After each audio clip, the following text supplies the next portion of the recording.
Hello everyone, आज की video में हम डिस्कस करने वाले हैं about the applied anatomy of clavicle bone. Clavicle is most commonly fractured bone in the upper limb. Clavicle के फ्रैक्चर के काजेज़ क्या हो सकते हैं? फॉल ऑन द शोल्डर और द आउटस्ट्रेच हैंड।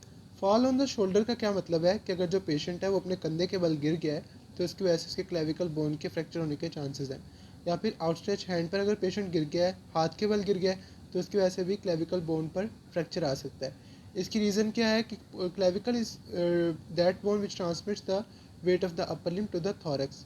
तो सारा का सारा जो प्रेशर है वो क्लेविकल पे पड़ेगा तो उसका फ्रैक्चर हो सकता है।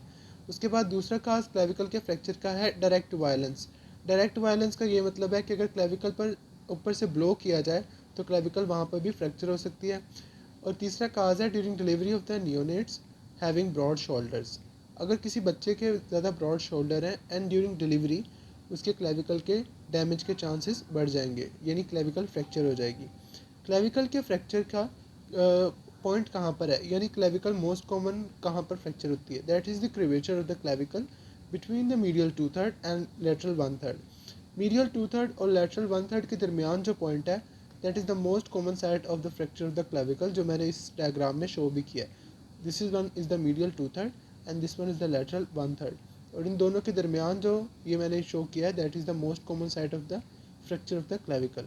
उसके बाद आ जाते हैं क्लेविकल की कुछ कंडीशंस पे। एक फ्रैक्चर है जिसको कहा जाता है green stick fracture. Green stick fracture इसको क्यों कहा जाता है? जस्ट लाइक अ ग्रीन स्टिक, अगर आपने कभी ग्रीन स्टिक को फ्रैक्चर करके देखा है तो आप ऑब्जर्व करेंगे कि उसके दो पार्ट्स नहीं होते, इट जस्ट बेंट। इसी तरीके से जो क्लेविकल बोन है ये बेंड हो जाएगी, इसका कोई पार्ट्स नहीं होंगे, यानी अलग-अलग पार्ट्स नहीं होंगे। उसके बाद एक कंडीशन है जिसको कहा जाता है क्लीडोक्रेनियल डायोसिस्टोसिस। इसको क्यों ये कहा जाता है? इस कंडीशन में असल में कंजेनिटल एबनॉर्मेलिटी होती है, that is the under development of the clavicle.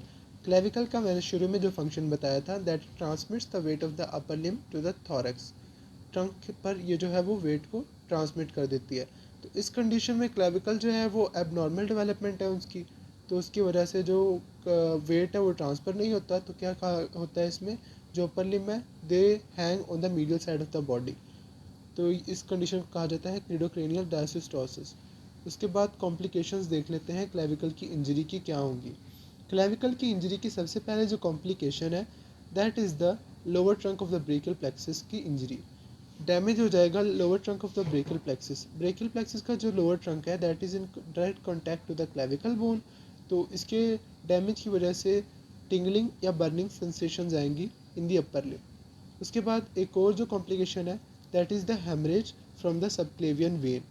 Subclavian vein it also lies in direct contact to the clavicle bone, और अगर इसका हेमरेज हो जाए it will lead to the pulmonary embolism. Pulmonary embolism कैसे होगा कि पल्मोनरी वेस्कुलेचर में जो है वो थ्रोम्बस जाकर इनलॉज कर जाएगा।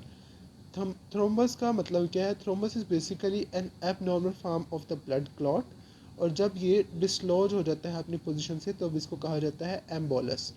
अगर ये एम्बोलस पल्मोनरी वेसल्स में चला जाए तो इसको कहा जाएगा पल्मोनरी एम्बोलिज्म। इसकी वजह से बॉडी की टोटल ऑक्सीजन जो है वो कंसनट्रेशन पर इफेक्ट पड़ेगा, और उसके बाद जो ज़्यादा कॉम्प्लिकेटेड चीज़ है that will lead to the death. So that was all for today. Thank you so much. अल्लाह हाफिज़।